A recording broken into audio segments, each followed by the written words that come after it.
To introduce you to Dr. Vana Florescu. Dr. Vana Florescu is a pediatric emergency care physician at the Children's Hospital of Winnipeg emergency department.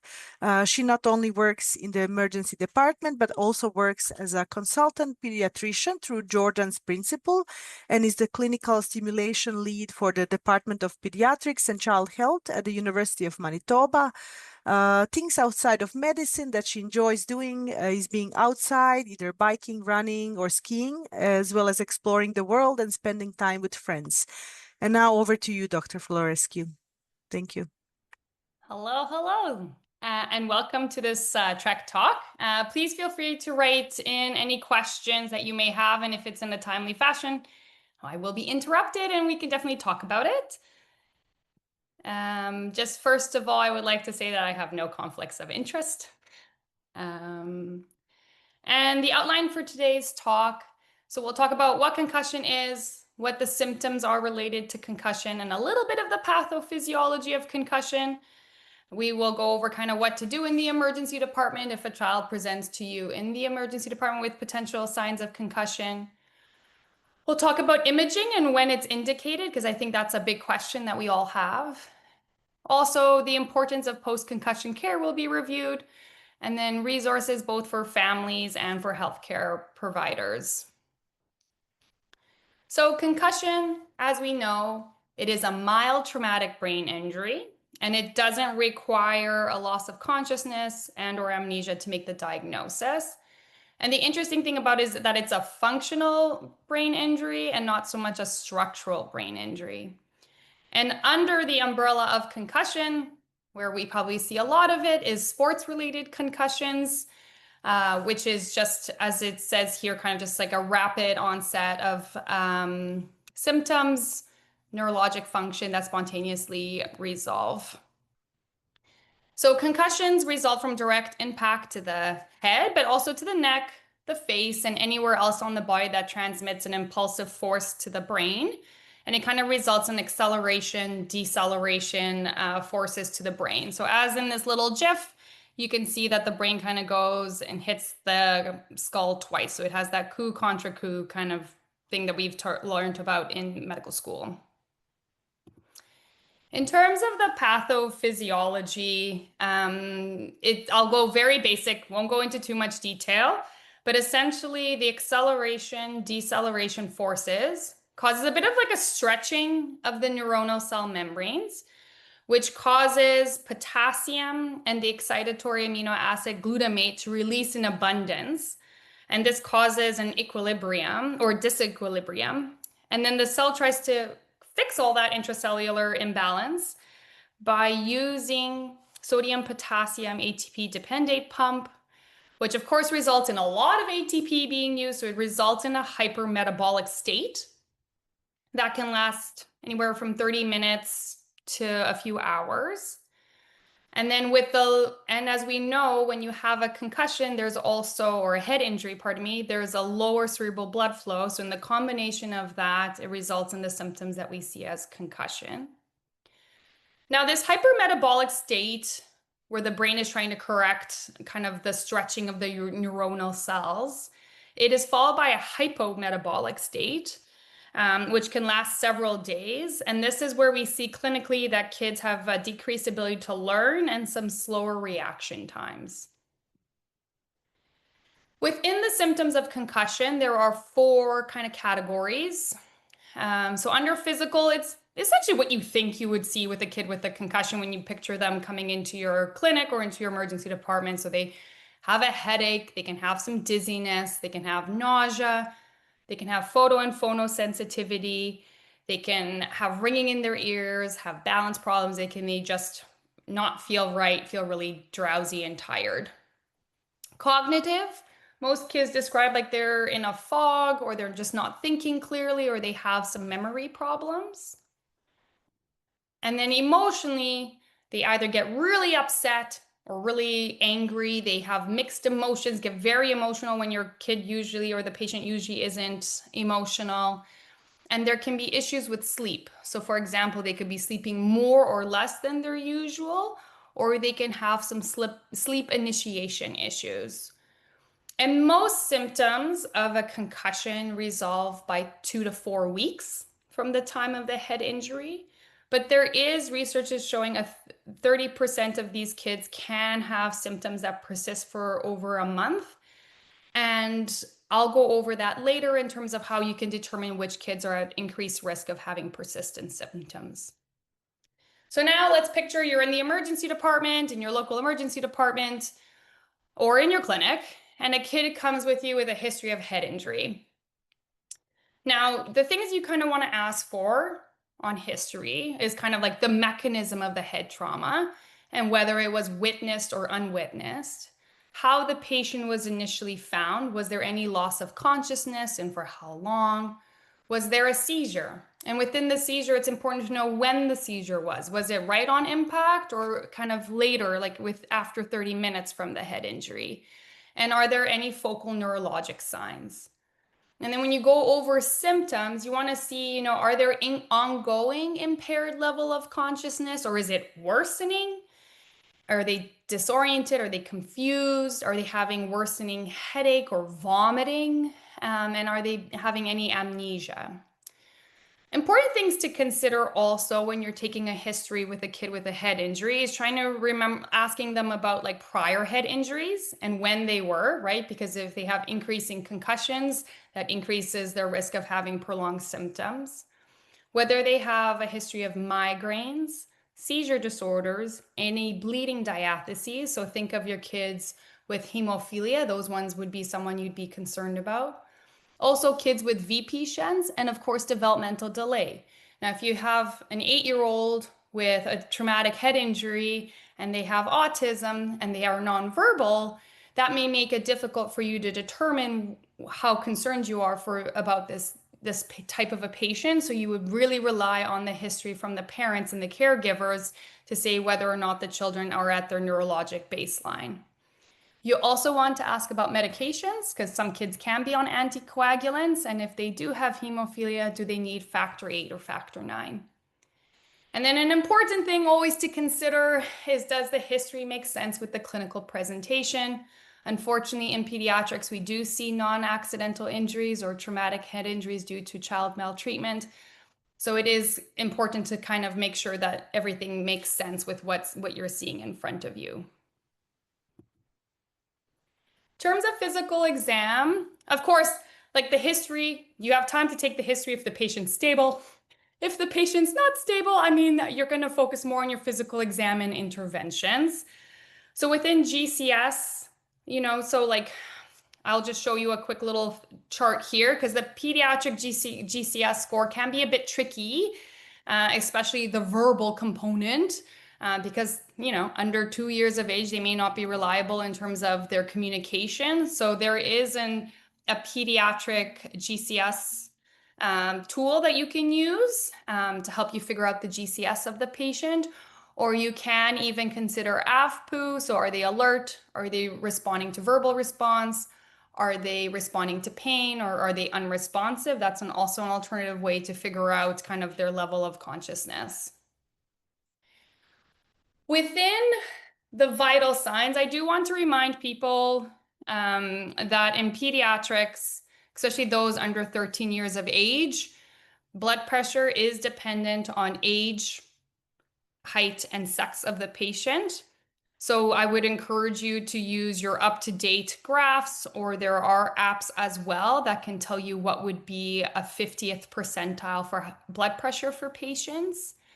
And within vital signs, I also encourage you to remember that kids have also different heart rates, resting heart rates. So if you see a 2-year-old with a heart rate of 50, know that that is not normal. That is considered bradycardia for the age. So making sure that you take that into consideration, especially if you see someone with hypertension, bradycardia for age, and irregular respiratory status, then you're concerned for increased ICP.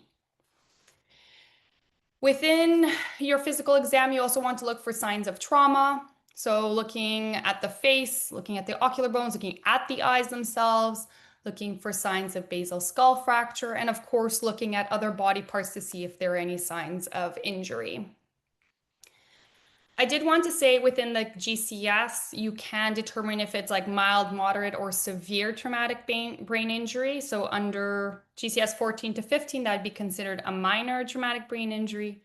9 to 13, it's a moderate traumatic brain injury. And GCS less than 8 is severe traumatic brain injury. So once you've done that, you can do your neurologic exam, which you would do as you would normally do. There's nothing very specific in pediatrics other than in the little ones, it's a lot more observation and seeing what they can do because you can't really test strength other than seeing if some kids can pull themselves up to sitting or standing. And you want to consider doing a balance test, which I'll explain to you why later. And then you also want to do a cervical spine test exam, pardon me, just to make certain that there's no midline C-spine tenderness, because some of the things that have been noticed is that we forget to look at the C-spine, and that can cause symptoms to persist. And it's not because of concussion, but because we actually have something concerning going on with the cervical spine. So as always, we have to consider differential diagnoses for altered level of consciousness. So is this a child that you're worried about intracranial hemorrhage or cerebral edema or a skull fracture? Could this be a child who has a traumatic head injury related to child maltreatment? Could this child be having a stroke? And I know it's not common that kids can have strokes, but there are patients who can. So example, patients with sickle cell disease or who've had recent cardiac surgery, those kids are at risk of a stroke.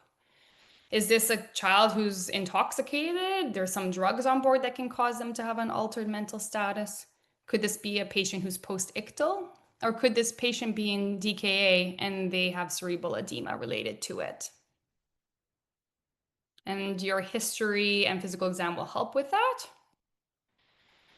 And now the big question of whether to do imaging or not imaging. And again, this will depend on your center, whether or not you can do imaging, or if you're in clinic, and then referring them to your local center that can do CT scans for children.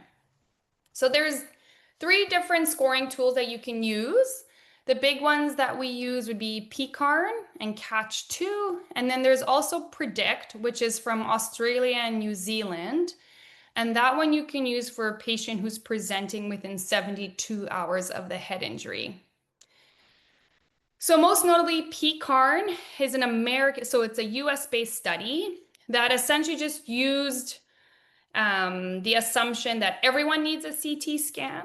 So this rule was used to determine which kids do not need a CT scan. While Catch2 is a Canadian study, and its baseline assumption was that no one needed a CT scan. And their rule was used to determine which ones do need a CT scan. So that's kind of the 2 differences between these ones. So here's the American study, which I'm sure a lot of you have seen.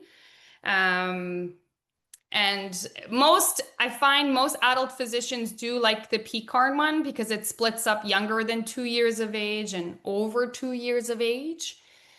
So we'll go over it kind of together and point out some key differences. So for less than 2 years of age, essentially, you'll look for any palpable skull fractures. You'll ask about any loss of consciousness. You'll look for any hematomas. You'll be relying on the families to tell you whether the child is acting normally or not themselves.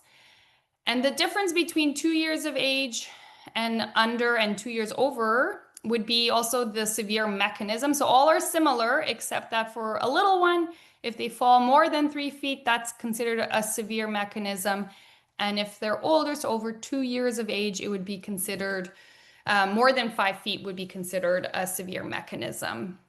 So looking also at the differences, which I thought was interesting, and I tried to look at the study to try to figure out why they didn't include vomiting.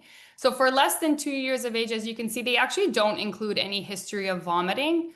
While over 2 years of age, they do mention any history of vomiting, and they didn't specify the frequency of the vomiting, which as you will see in Catch2, they do.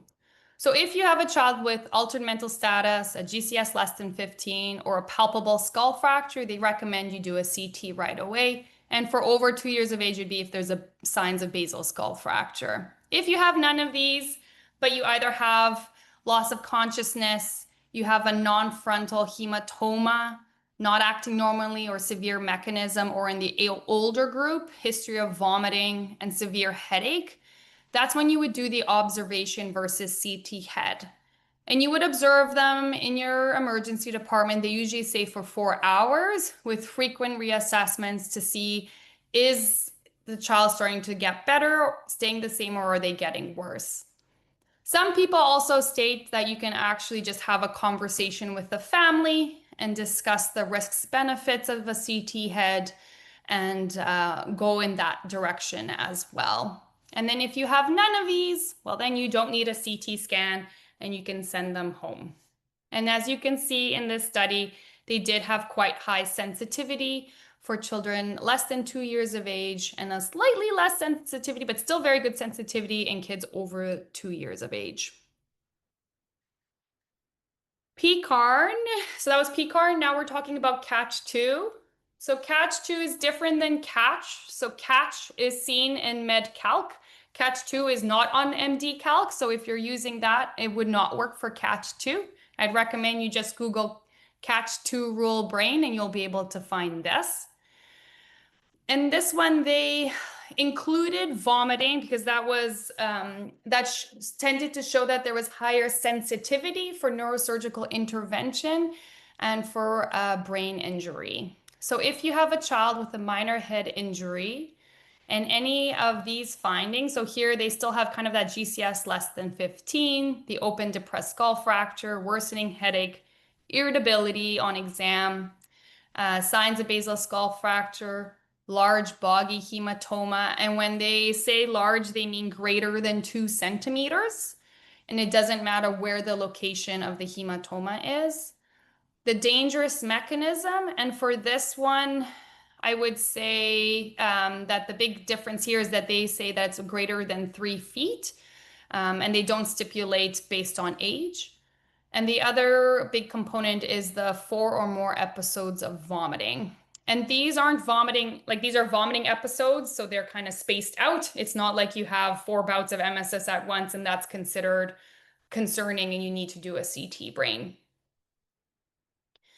In terms of which one do you use, I say whatever one you find more comfortable and which one answers your questions. There was a podcast with 2 big researchers in concussion, Dr. Roger Zemrick and Sarah Reed, who just recommended, well, you can use PCARN if your clinical gestalt is that they don't need a CT scan, and you can use CATCH2 if your clinical gestalt is that they do require a CT scan. But in the end, it's kind of what you prefer and what you find most useful to answer your question. So you can use either of them. In terms of if a child presents to you more than 72 hours or within 72 hours from the head injury, you can use this American and Australian and New Zealand study called PREDICT. And so as you can see, like if it's GCS less than 13, I mean, you'd go straight to a CT scan. But if they're GCS 14 to 15, then you would do your regular risk factors. So here they use the PCARN risk factors for whether or not you would consider a CT brain. Now, if the patient presents to you with a GCS of 15 and it's a delayed presentation within 72 hours, you obviously don't need to do the watchful waiting. You would just put them as if they presented within 24 hours.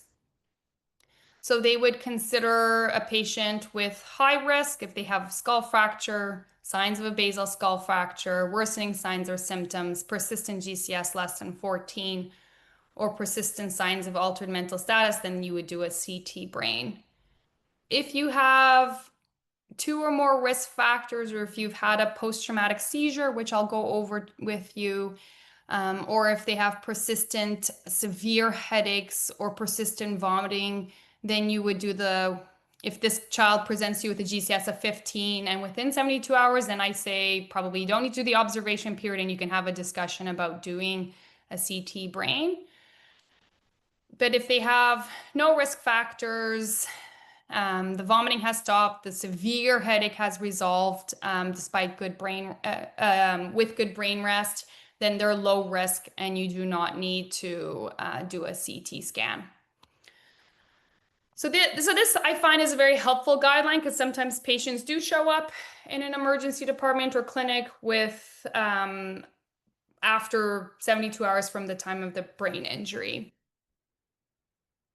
An interesting thing to note is they also have here, does the child have any special conditions, like a possible traumatic head injury related to child maltreatment, if the kid is intoxicated, if they're less than 6 months of age, if they are neurodevelopmentally have some disorders, or if they have a VP shunt or bleeding disorders, they say take that into consideration and consider, for example, if they have a bleeding disorder like hemophilia, give them factor prior to even considering yes or no to a CT, and you would probably do a CT in that patient because they're at higher risk of having an intracranial hemorrhage.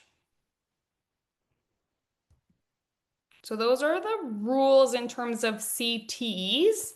You may wonder, are there other modalities in terms of looking or considering doing imaging?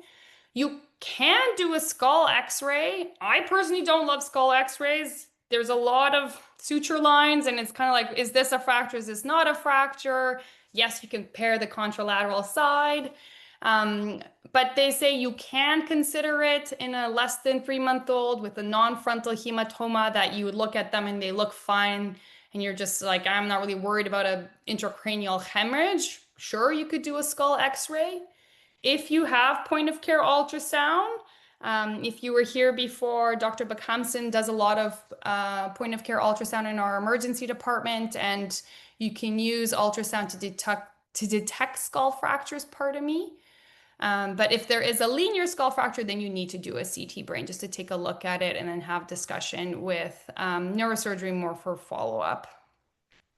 But of course, if you have any clinical concerns about the brain, please do a CT scan first. Do not do a skull x-ray or point of care ultrasound to see if there's a skull fracture if you're actually more concerned about the brain.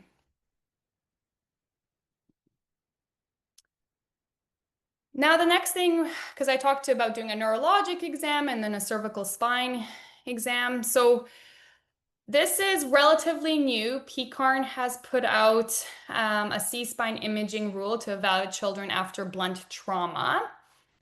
And it nicely goes over which kids to do a CT scans, which ones to do x-rays, and then which ones you can do clinical clearance. The reason they came up with this imaging rule is because a lot of kids were getting CTs for their necks when it's not actually indicated, and it increases their risk of having thyroid cancer. So then they look to see, okay, which kids actually need a CT scan and which ones can we just get away with an x-ray. So as you see here, as you would like clinically think, if they have a GCS less than 8 or they're unresponsive or they have abnormal airway breathing circulation or you have focal neurologic deficits, absolutely you would consider doing a CT. But they say that if they are otherwise, like their GCS status is okay, they have some self-reported neck pain, or they have posterior cervical midline C-spine tenderness, or if they have a substantial head or torso injury, which is described down below in terms of what they mean by that, then actually to do an x-ray first. And then if the x-ray does show a fracture, you can consider speaking to whoever is on call for ped spine to see if they think a CT would be warranted to further investigate. And then if they have no risk factors, they can be clinically cleared. So there are lots of C-spine rules, Nexus and Canadian C-spine, but they do not apply for kids 8 and under. So you can use PCARN for the kids who are less than 8 years and under. For the older kids, you can use Nexus and the Canadian C-spine rules. And one thing of note, the researchers, like some of us had a little bit of concern when they're like, oh, just because they had a diving injury or a high risk motor vehicle accident, they say that doesn't necessarily mean you need to do a CT of their spine, which kind of made us a little nervous about it. But they did say, like, kids who do have diving injury, they do have high risk motor vehicle accident. They do have some predisposing conditions that might put them at an increased risk of having C-spine injury. So example, trisomy 21, Klippel-Feller achondroplasia, or if they have torticollis, those kids, I would be extra cautious with them and do a really good neurologic and like C-spine exam. And if you're getting the off sense, I would think it's very reasonable to do a CT scan. Dr. Florescu, Yes. sorry to interrupt you, but we have Yeah. one question that may be timely. Yeah. Do we worry more or less about frontal hematoma? So we don't worry more about frontal hematoma. So when we look at the scan at the rules, I do like here that in PCARN it says a non-frontal hematoma. So if it's more parietal or occipital, you should be more worried about it. If it's frontal, I wouldn't worry as much about it because the frontal bone is quite a strong bone. Great. And then we also have one comment. Yeah. Fracture line versus suture line. Suture lines are serrated, not smooth, are Yep. bilateral, not unilateral, do not branch out or widen like fractures do, and are placed anatomically as sutures. So I don't know if you wanted to comment on that No, or that's the very, comment that's, is yeah. clear enough. Okay, The perfect. comment is clear enough. I think that's beautiful. Yes.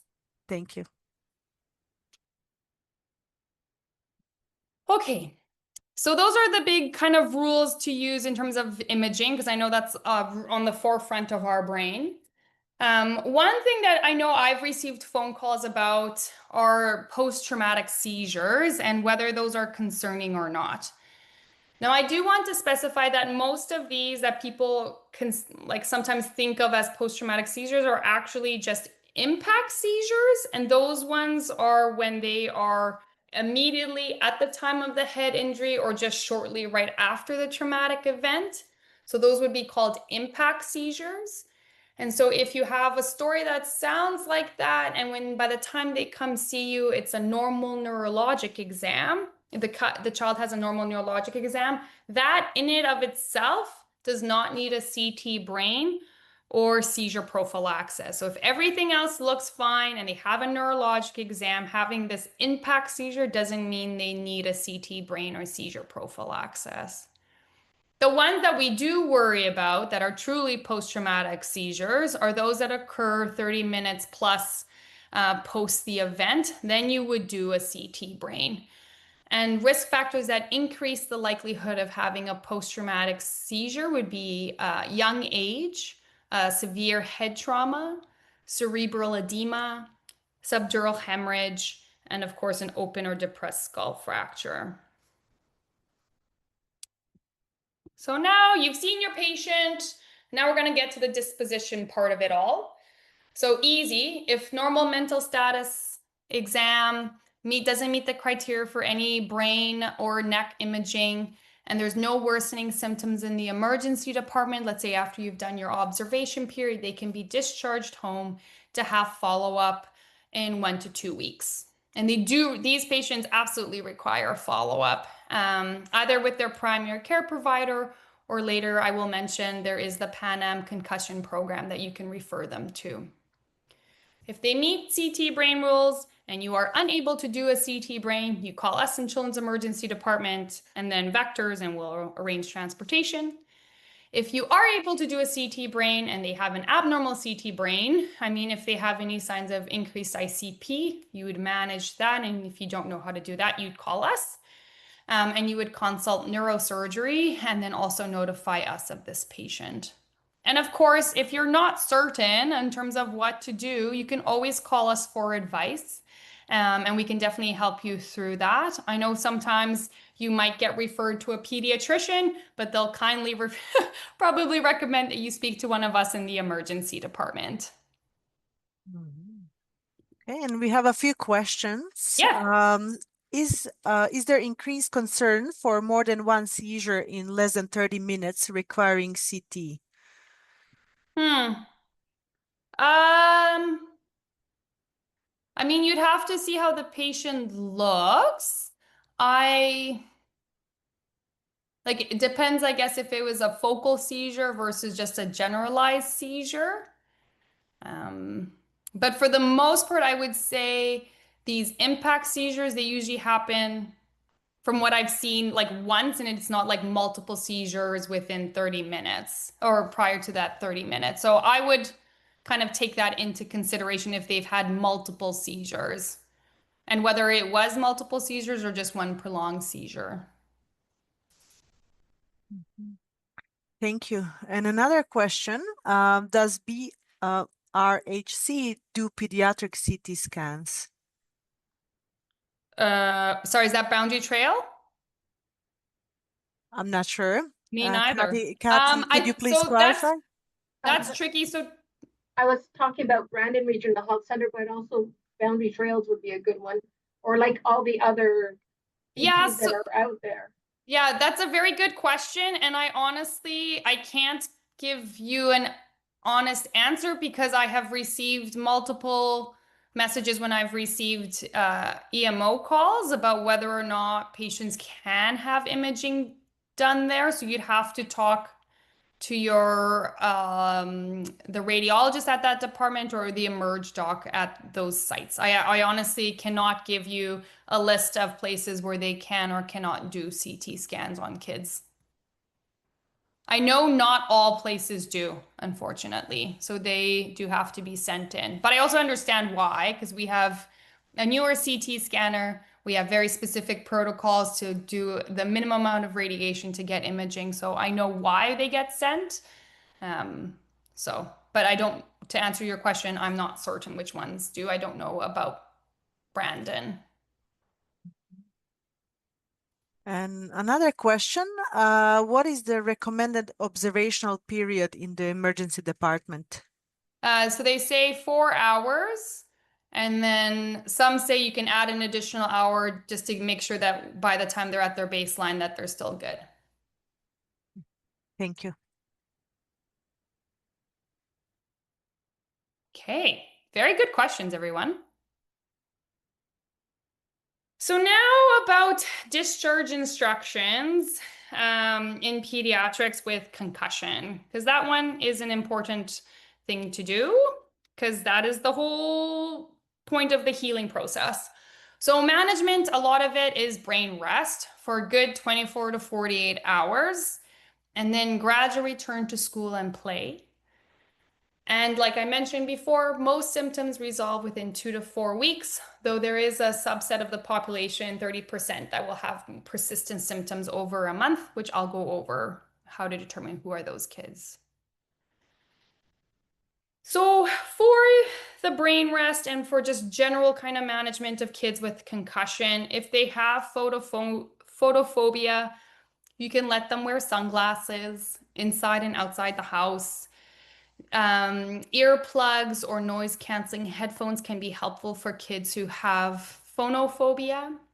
Sleep is actually quite important for kids. I know before, and I tell this to all parents when I see them in the emergency department, like let your kids sleep. You don't have to wake them up every hour because as you can imagine, if you've been called and woken up every hour, you too will be groggy in the morning and irritable, but you don't know if that's related to a brain injury or it's because they've been woken up every hour. So brain rest is actually quite important by just letting them sleep.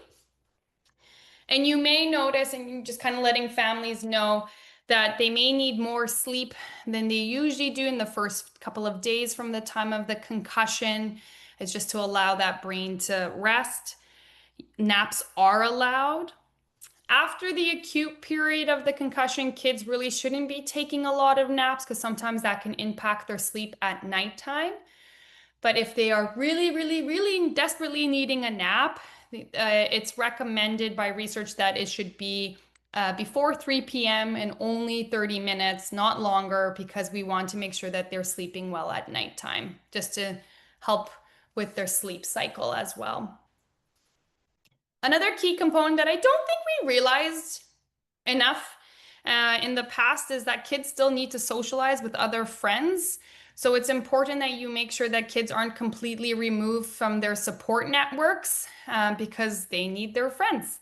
So either trying to make sure that they have telephone conversations, which I don't know how much kids do nowadays. Definitely not screen time, and we'll talk about that, or just having in-person socializing with other children because it does help their mental health. And they do see that a lot with teenagers, that if you completely remove them from their friends and from their activities that they love, that they end up having very poor mental health. Of course, there's medications. Acetaminophen, ibuprofen are very fair game to give for headaches. It helps with the healing process. And research is pointing towards very little use of screen time within the first 24 to 48 hours. If they do end up using it quite a bit, it actually delays their healing process and can prolong symptoms. So research is showing that little to no screen time for the first 24 to 48 hours. So there are many protocols, all very good. Living with Concussion, Pediatric Concussion has a very good one. CHEO, so Children's Hospital of Eastern Ontario, has a very good post-concussion care handout. And I'll show you some of them. But this one's a nice one about returning to school. So kids can return to school within 1 to 2 days post-concussion. They talk about, gradually returning to being able to read and do activities like light homework activities just to make certain they can tolerate before going into school. Research is now showing that they can return to school even if they do have some mild symptoms. Again, because it's important that kids don't fall too far behind in school, and a part of it is the social component that's important in school.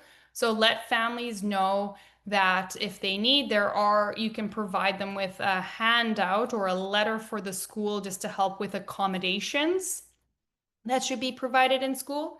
But you actually don't need a letter, like any medical clearance saying that you can return to school. So the school shouldn't be asking for a medical clearance. That is not really a thing, but you can provide them a handout or a letter that goes over some accommodations that can occur. And they talk about that if kids have some mild worsening symptoms, but they're short-lived, then they say take a break and then adapt your exercise so that it helps. So if loud noise in the classroom is not helpful, then making sure that they have an option where they can either put earplugs or noise canceling headphones, or going to the library to do homework is an option as well. And then just gradually increasing as your brain can tolerate it, right? Because during that hypometabolic state of the brain post-concussion, it can be a bit tricky to learn. And the very, very important thing is that they must be fully back in school doing all activities that's required of school without any academic accommodations prior to them returning to high-risk activities and full contact sport. So they have to be fully back at school before they can be fully back into their sports, which is sometimes hard for our athletes, but it is important that they know that they have to do this. And then if you are a primary care provider, like I mentioned, Living with Concussion, which I'll show you at the end, that resource, it does have a letter template that you can print out and sign and just state some of the accommodations that your patient can have for school. Mhm.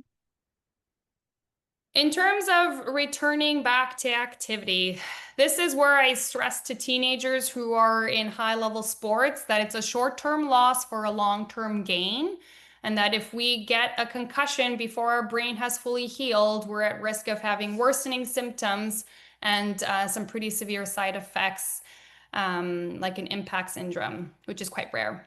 So again, in terms of activity, they say rest 1 to 2 days. Now it's a relative rest. So I wouldn't say be a couch potato for several days because that's not helpful. They do say that some exercise is helpful for brain recovery, but trying to just keep it light activities within the household, walking around or doing some walking outside. and then gradually increasing aerobic activity, which can begin within 1 to 2 days after the concussion, depending on how symptoms are. And light effort is considered approximately 55% of the maximum heart rate of the child, and moderate aerobic activity is approximately 70% of the maximum heart effort, which again, it'd be probably helpful to have some sort of device on their wrist to help you figure that part out. And then they say to avoid resistance training kind of at the beginning, but then afterwards you can slowly build in resistance training, just as long as it causes only mild and brief worsening of the concussion symptoms. If it's causing significant worsening of their concussion symptoms, then they should really back off from resistance training. And then as you can see, then you can go into sports-specific exercise, non-contact training drills, and then they need to have medical clearance by a physician or a nurse practitioner prior to returning to full contact practice and then into full competitive mode. So that is very important to stress to the teenager and the family. Now, if they're not a very high athlete, the consideration is they have to get medical clearance before they can participate in all school gym activities. Prior to that, they have to participate in low-risk school gym activities. So, for example, do not let them play dodgeball until they're fully medically cleared. Mm-hmm. We have one question. Yes. Is there any increased risk of intracranial hemorrhage with the use of ibuprofen with minor head trauma? So that is a great question. I looked into the research of it.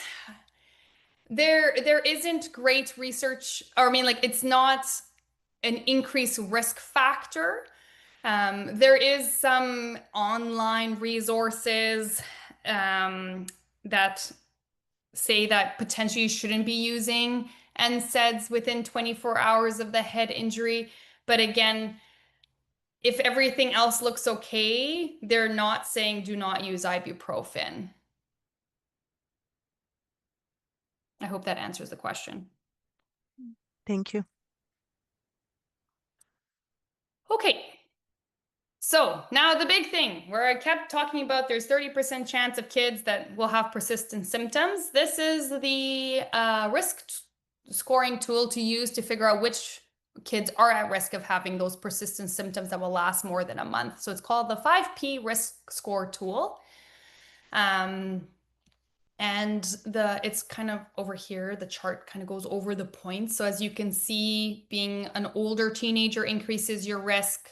Being a female, having a concussion that lasted longer than a week, having history of migraines, if they're slow to answer questions, if they have headache, phonophobia, and fatigue, those kind of increase your points. The tandem stance errors, I had to look that up myself because I actually have not done this in the emergency department, but now I will be. So essentially, it's a test to see kind of how they can hold their balance with just standing on a hard surface and then a soft surface. And then on their non-dominant leg, both on a hard and soft surface. And then standing tandem on a hard and then soft surface. And then the best scoring tool will tell you kind of how to mark in terms of what points they get based on what they do during this test. And if your patient receives a score of 0 to 3, then they're at low risk of having persistent symptoms. If they are kind of medium risk, is 4 to 8, and high risk is 9 to 12. I personally would consider referring them to the Pan Am Concussion Clinic if they're medium and high risk, because they have an interdisciplinary team that can follow kids and make referrals for other like physiotherapy, occupational therapy, and different, because they have multiple allied healthcare workers to help kids with concussion. And I'll go over that some more. So this is everything that you will tell the parents, which is great. It's a lot of information. A lot of parents have a hard time remembering everything that we say to them. So I selected 3 really good handouts that you can provide for families. We usually print them out. There's the pediatric concussion handout that goes over what concussion symptoms are, what are red flags, and then the gradual return to school and play. So all of them have this kind of format. They all have different ones. Read through it, see which ones you like, and feel free to share these with your parents because they are actually very good resources. And then hopefully they'll keep for the next time their child has a concussion or a head injury. Some more colorful resources. So Holland Bloorview in Toronto, they actually have a nice concussion handout that families can download and read and goes a little bit more in depth. And then Echo Knowledge Translation also has a really cute infographic that if they want a little bit more interaction rather than just a sheet of paper that has no GIFs or animations, this one's also a really good one. And it has some stories from other kids who have had concussions so that the kids can hear it as well. Now, if you have, let's say, patient was seen in the emergency department, was discharged, and they come to you to clinic for having a follow-up, and they weren't referred to the concussion clinic, kind of the things to ask for are around headaches, how their sleep is, how they're doing in terms of nutrition, how their mental health is. And you can do a cognition test. So there's 2 tests. It's called the Sport Concussion Assessment Tool. So the only difference is the SCAT-5 is for kids over 13 years of age, and the child SCAT-5 is for less than 5 years of age. And it's an online tool that you can use, and it's for kids who have concussion, and it kind of goes over some of the assessment of how the kids are doing with their cognition. And then you also want to check their vision, and any vestibular and ocular motor symptoms. So for kids who do have some symptoms that have like prolonged dizziness, vertigo, postural imbalance, and motion sensitivity, you want to make sure that there's not something else going on. So you want to do like the Dix-Hallpike test to check for BPPAV. You want to do a head thrust test, and you want to check that balance error scoring system, which I showed you earlier. If they have any kind of vision issues, then you would want to focus more on a more detailed ocular exam as well. And it goes over the different types as well, looking for horizontal and vertical CADs. Do they have smooth pursuit? And then doing that head thread testing. And then if they have any jaw or TMJ pain, I mean, we may have missed that, right, during your initial assessment in the emergency department. So just checking to see if there are any concerns about jaw or TMJ fractures or occlusions. If you do notice any of these and they haven't been referred to the concussion clinic, I would definitely ask them, refer them to the concussion clinic at Pan Am. Now you might be wondering, what is this? What is this clinic? It's a very good clinic.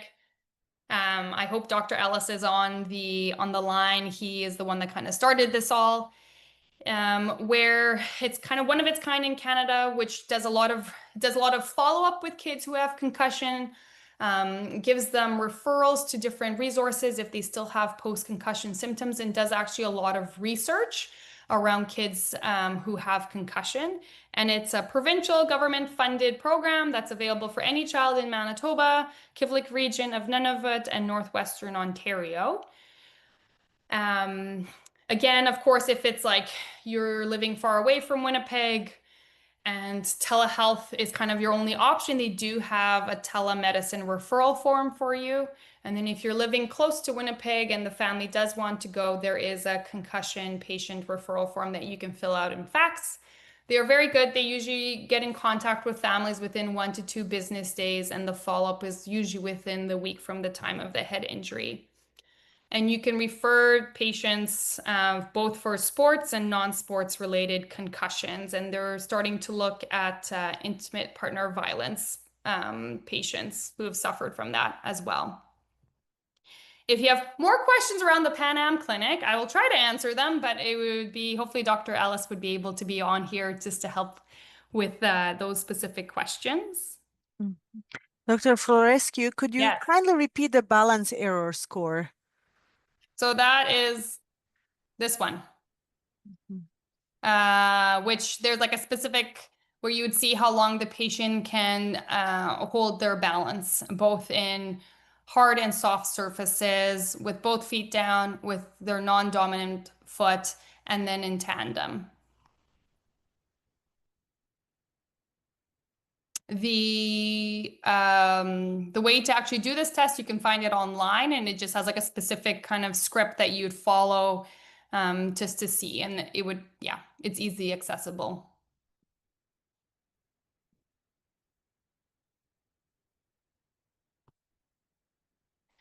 And lastly, some good resources for healthcare providers. So TREKK, of course, has a beautiful bottom line recommendation that has a lot of links to it, so you can go into more detail, and that does include that balance testing scoring system. Then there's the PEDS Concussion Living Guideline for Pediatric Concussion. Has a lot of good resources that go into detail, especially if you have a patient that you're having troubles with mental health or their sleep pattern, and also have a lot of evidence-based guidelines and templates. CDC is the American resource, heads up, that also has a lot of good templates as well and some information for you as a healthcare provider. Of course, as a background pediatrician, the Canadian Pediatric Society also has a great management of a pediatric patient with acute head trauma. And if you like podcasts, there's Emergency Medicine Cases that does have a topic about pediatric minor head injury and concussion. So those are some very good resources, and all these resources I use to help make this presentation.